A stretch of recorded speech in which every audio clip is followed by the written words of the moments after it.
Treasure Island by Robert Louis Stevenson. Read by Adrian Pretzelis.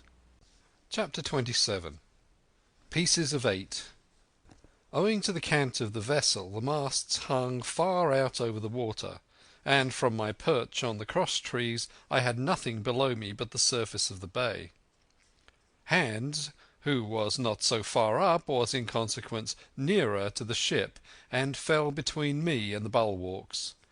He rose once to the surface in a lather of foam and blood, and then sank again for good. As the water settled I could see him lying huddled together on the clean bright sand in the shadow of the vessel's sides. A fish or two whipped past his body. Sometimes by the quivering of the water he appeared to move a little, as if he were trying to rise, but he was dead enough for all that, being both shot and drowned, and was food for fish in the very place where he had designed my slaughter. I was no sooner certain of this than I began to feel sick, faint, and terrified. The hot blood was running over my back and chest. The dirk, where it had pinned my shoulder to the mast, seemed to burn like a hot iron. Yet it was not so much these real sufferings that distressed me, for these, it seemed to me, I could bear without a murmur. It was the horror that I had upon my mind of falling from the cross-tree into that still green water beside the body of the coxswain. I clung with both hands till my nails ached, and I shut my eyes as if to cover up the peril.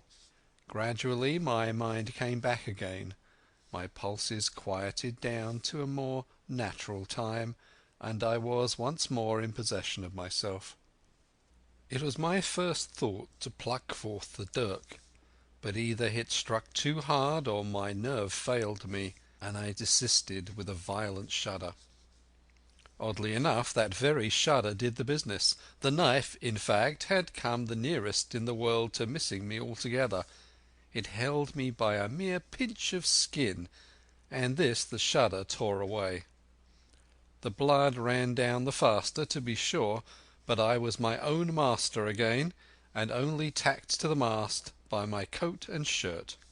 These last I broke through with a sudden jerk, and then regained the deck by the starboard shrouds. For nothing in the world would I have again ventured, shaken as I was, upon the overhanging port shrouds from which Israel had so lately fallen. I went below and did what I could for my wound. It pained me a good deal and still bled freely, but it was neither deep nor dangerous, nor did it greatly gall me when I used my arm. Then I looked around me, and as the ship was now in a sense my own, I began to think of clearing it from its last passenger, the dead man O'Brien.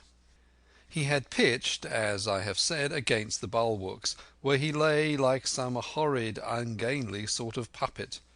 Life-size indeed, but how different from life's colour or life's comeliness! In that position I could easily have my way with him, and as the habit of tragical adventures had worn off almost all my terror for the dead, I took him by the waist as if he had been a sack of bran, and with one good heave tumbled him overboard. He went in with a sounding plunge. The red cap came off and remained floating on the surface, and as soon as the splash subsided I could see him and Israel lying side by side, both wavering with the tremulous movement of the water. O'Brien, though still quite a young man, was very bald. There he lay with that bald head across the knees of the man who had killed him, and the quick fishes steering to and fro over both. I was now alone within the ship. The tide had just turned. The sun was within so few degrees of setting that already the shadows of the pines upon the western shore began to reach right across the anchorage and fall in patterns on the deck. The evening breeze had sprung up, and though it was well warded off by the hill with the two peaks upon the east, the cordage had begun to sing a little softly to itself, and the idle sails to rattle to and fro. I began to see a danger to the ship.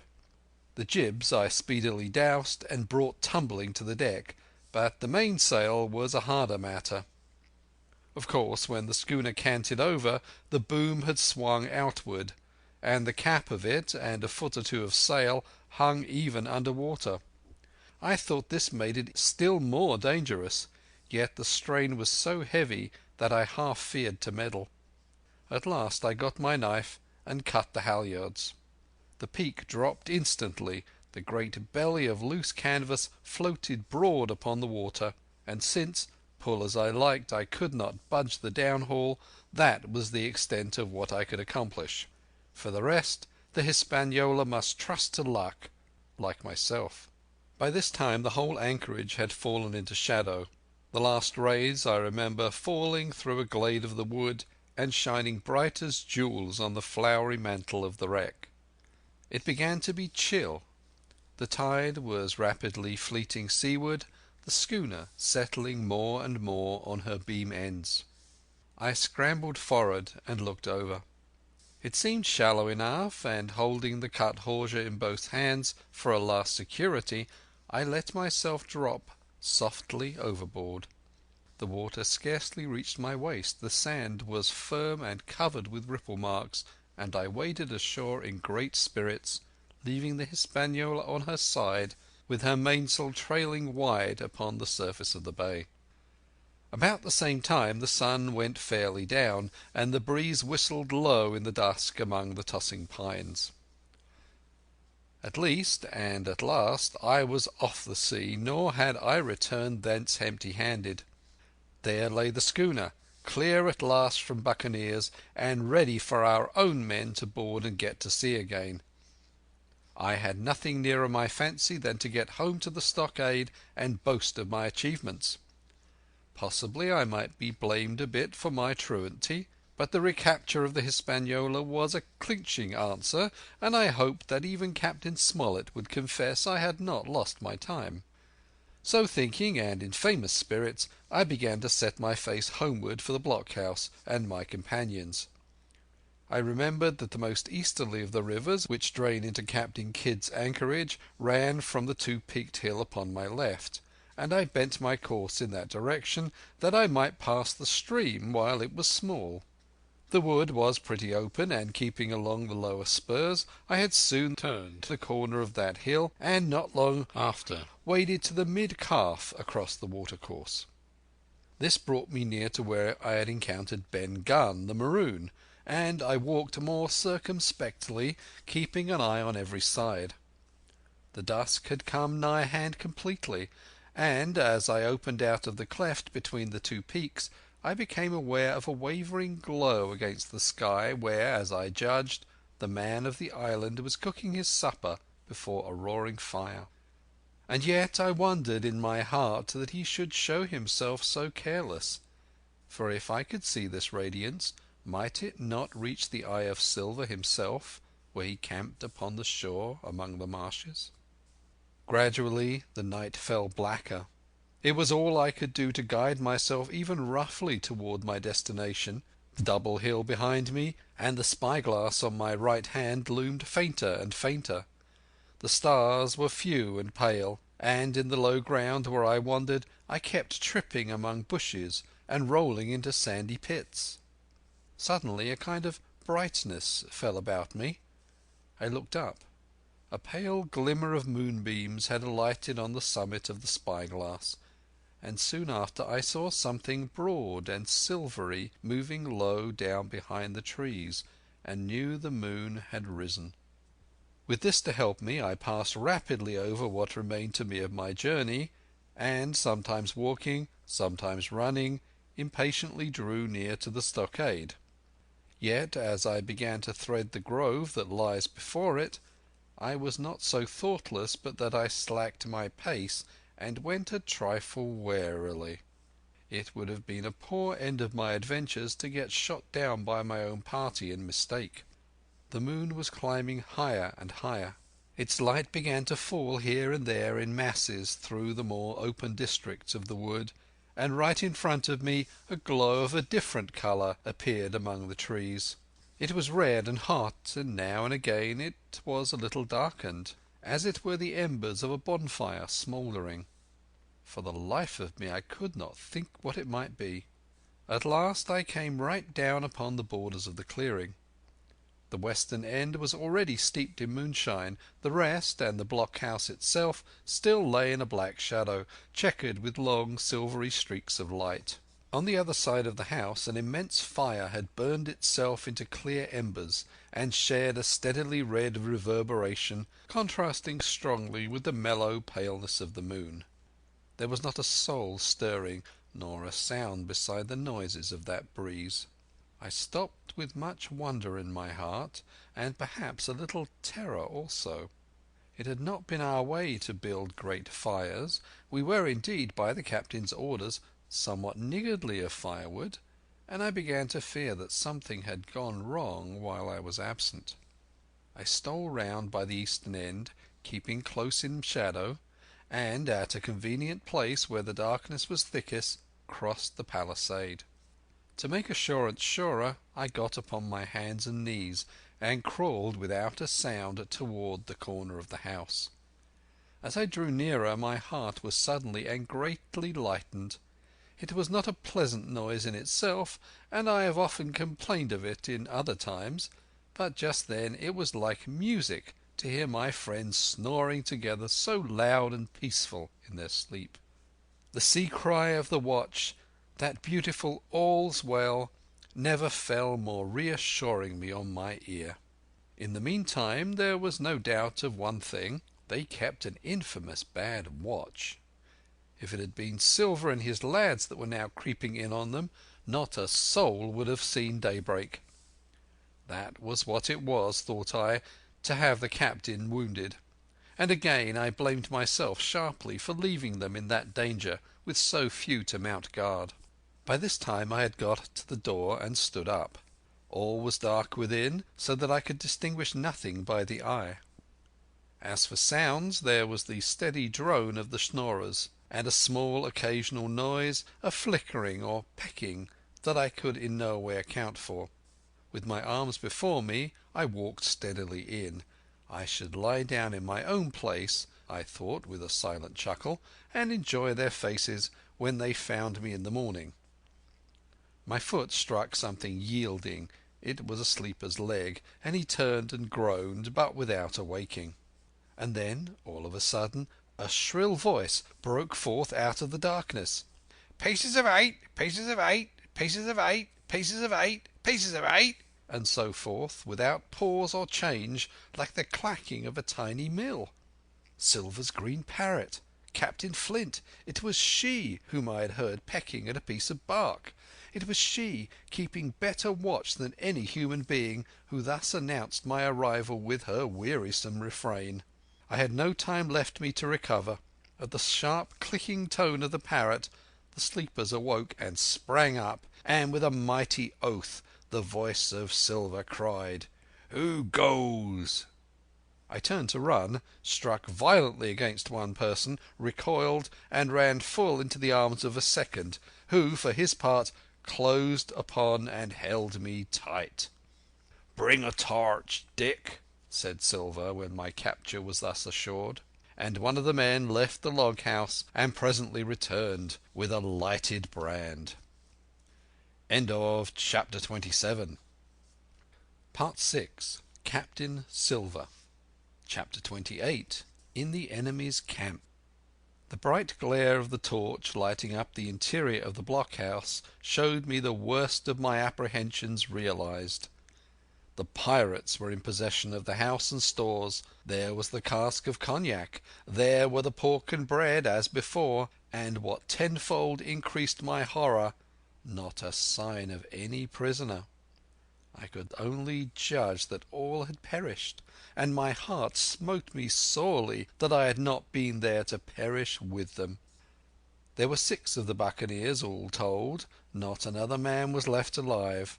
5 of them were on their feet, flushed and swollen, suddenly called out of the first sleep of drunkenness.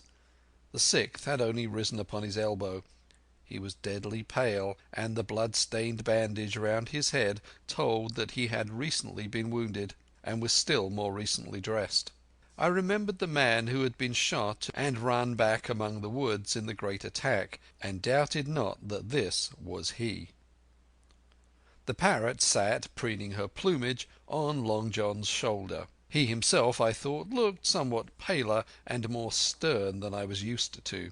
He still wore his fine broadcloth suit, in which he had fulfilled his mission, but it was bitterly the worse for wear, daubed with clay and torn with sharp briars of the wood.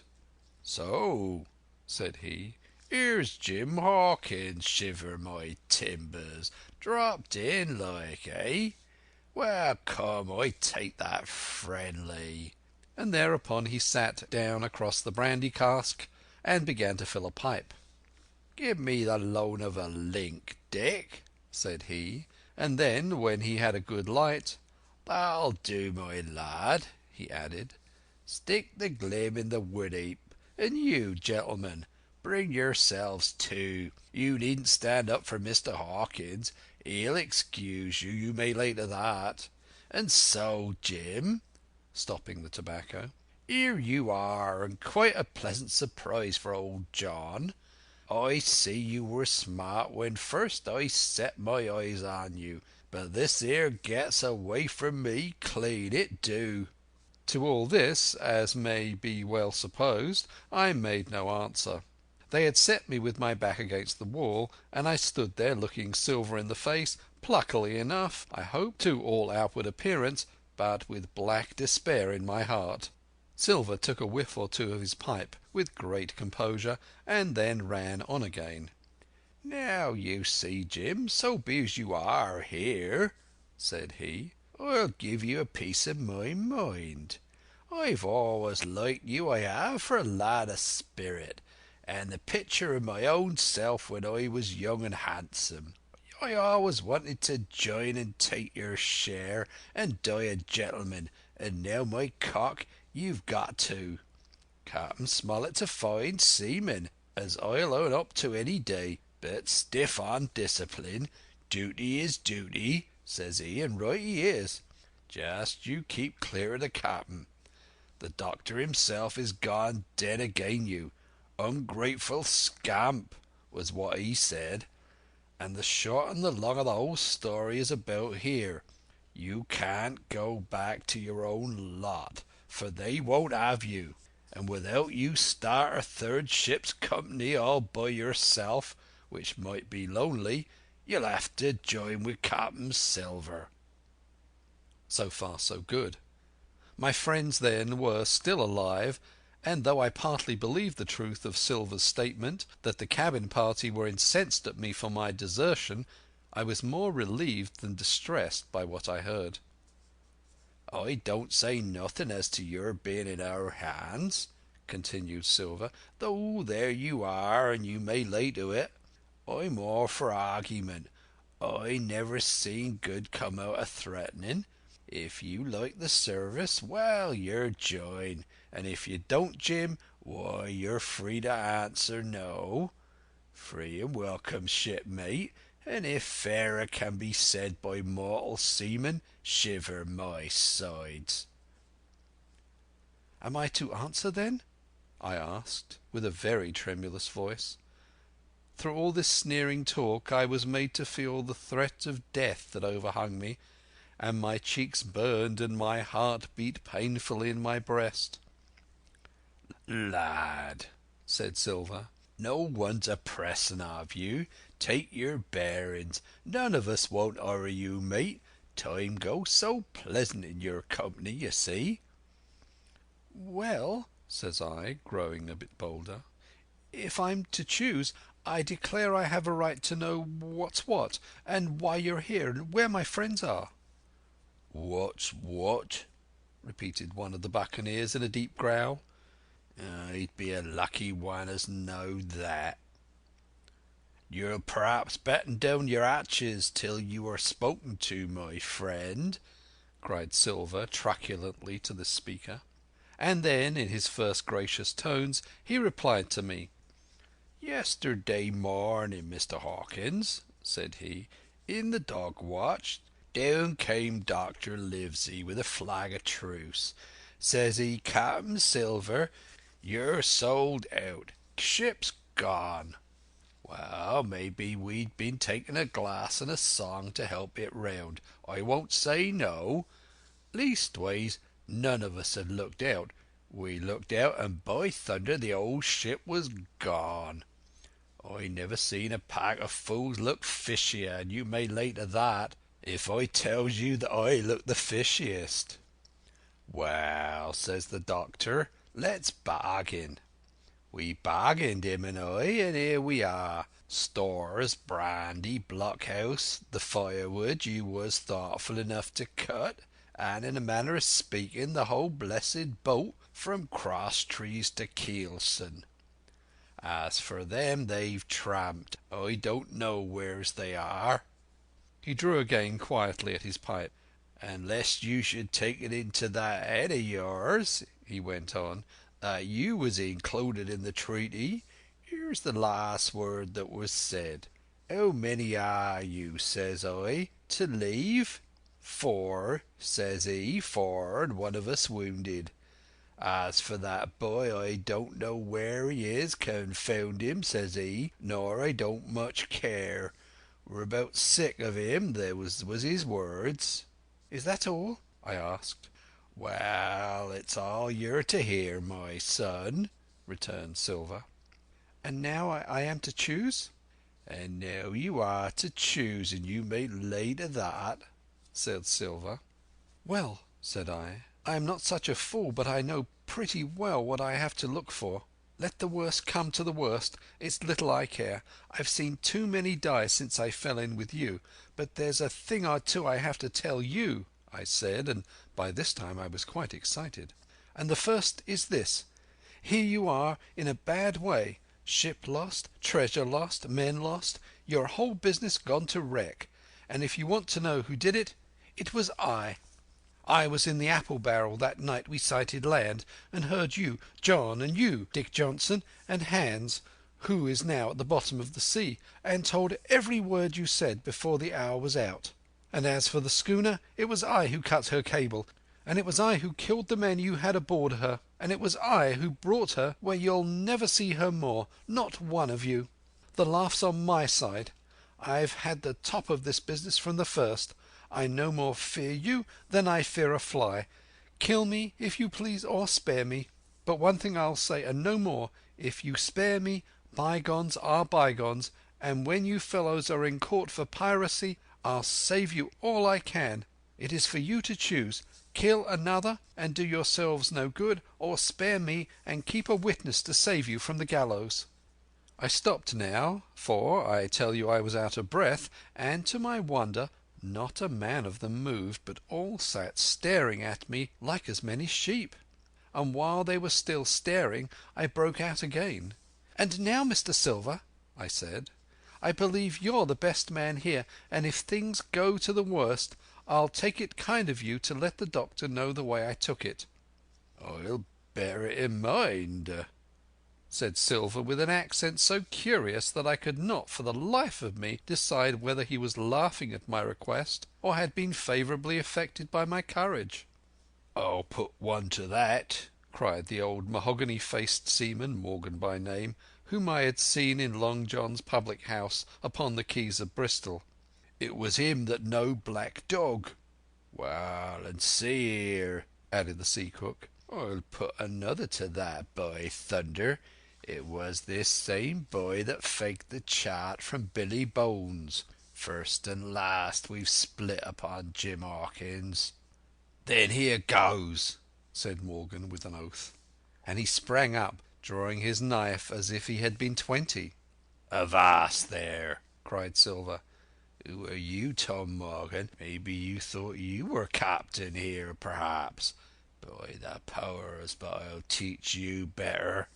Cross me, and you'll go where many a good man's gone before you, first and last, these 30 year back. Some to the yard arms, shiver my sides, and some by the board, and all to feed the fishes. There's never a man looked me between the eyes and seen a good day arterwards. Tom Morgan, you may lay to that." Morgan paused, but a hoarse murmur rose from the others. "Tom's right," said one. "I stood hazing long enough from one," added another. "I'll be hanged if I'll be hazed by you, John Silver." "Did any of you gentlemen want to have it out with me?" roared Silver, bending far forward from his position on the keg, with his pipe still glowing in his right hand. "Put a name on what you're at. You ain't dumb, I reckon. Him that once shall get it. Have I lived this many years to have a son of a rum puncheon cock his hat thwart my hawser at the latter end of it? You know the way. You're all gentlemen of fortune by your account. Well, I'm ready. Take a cutlass, him that dares, and I'll see the colour of his inside, crutch and all, before that pipe's empty." Not a man stirred, not a man answered. "That's your sort, is it?" he added, returning his pipe to his mouth. "Well, you're a gay lot to look at, anyway. Not worth much in a fight, you ain't. Perhaps you can understand King George's English. I'm captain here by election. I'm captain here because I'm the best man by a long sea mile. You won't fight as gentlemen of fortune should. Then, by thunder, you'll obey, and you may lay to it. I like that boy now. I've never seen a better boy than that. He's more a man than any pair of rats of you in this here house. And what I say is this: let me see him that'll lay a hand on him. That's what I say, and you may lay to it." There was a long pause after this. I stood straight up against the wall, my heart still going like a sledge-hammer, but with a ray of hope now shining in my bosom. Silver leant back against the wall, his arms crossed, his pipe in the corner of his mouth, as calm as though he had been in church, yet his eye kept wandering furtively, and he kept the tail of it on his unruly followers. They, on their part, drew gradually together toward the far end of the blockhouse, and the low hiss of their whispering sounded in my ears continuously like a stream. One after another they would look up, and the red light of the torch would fall for a second on their nervous faces, but it was not toward me. It was toward Silver that they turned their eyes. "You seem to have a lot to say," remarked Silver, spitting far into the air. "Pipe up and let me hear it, or lay to." "Ax your pardon, sir," returned one of the men. "You're pretty free with some of the rules. Maybe you'll kindly keep an eye upon the rest. This crew's dissatisfied. This crew don't vally bullying the marlinspike. This crew has its rights like other crews. I'll make so free as that, and by your own rules I take it we can talk together. I ask your pardon, sir, acknowledging you for the captain at this present, but I claim my right, and steps outside for a council."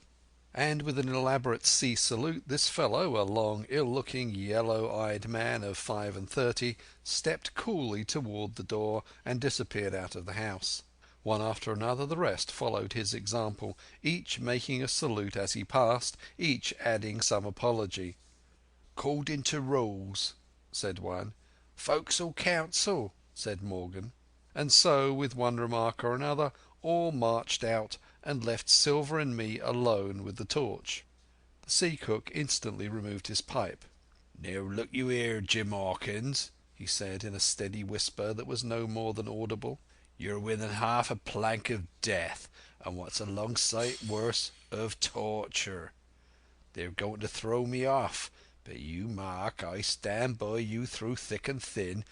I didn't mean to, no, not till you spoke up. I was about desperate to lose that much blunt and be hanged into the bargain. But I see you was the right sort. I says to myself, you stand by Hawkins, John, and Hawkins will stand by you. You're his last card, and by the living thunder, John, he's yours. Back to back, says I. You save your witness, and he'll save your neck." I began dimly to understand. "You mean all's lost?" I asked. "Aye, by gum, I do," he answered. "Ship gone, neck gone, that's the size of it. Once I looked into that bay, Jim Hawkins, and seen no schooner. Well, I'm tough, but I gave out. As for that lot in their council, mark me, they're outright fools and cowards. I'll save your life, if so be as I can, from them. But see here, Jim, tit for tat, you save Long John from swinging." I was bewildered. It seemed a thing so hopeless he was asking. He, the old buccaneer, the ringleader throughout.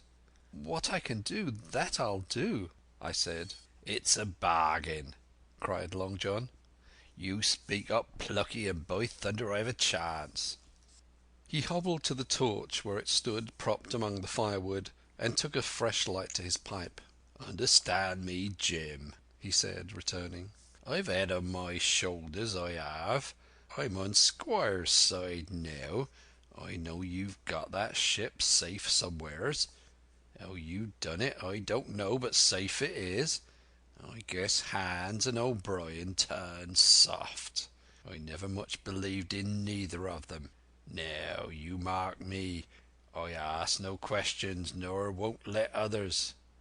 I know when a game's up, I do, and I know a lad that's staunch. Ah, you that's young, you and me might have done a power of good together." He drew some cognac from the cask into a tin cannikin. "Will you taste, messmate?" he asked, and when I had refused, "Well, I'd take a drain myself, Jim," said he. "I need a corker, for there's trouble on hand." And then, "And talking of trouble, why did that doctor give me the chart, Jim?" My face expressed a wonder so unaffected that he saw the needlessness of further questions. "Ah, well, he did, though," said he. "And there's something under that, no doubt. Something surely under that, Jim, bad or good." And he took another swallow of the brandy, shaking his great fair head like a man who looks forward to the worst. End of chapter 28.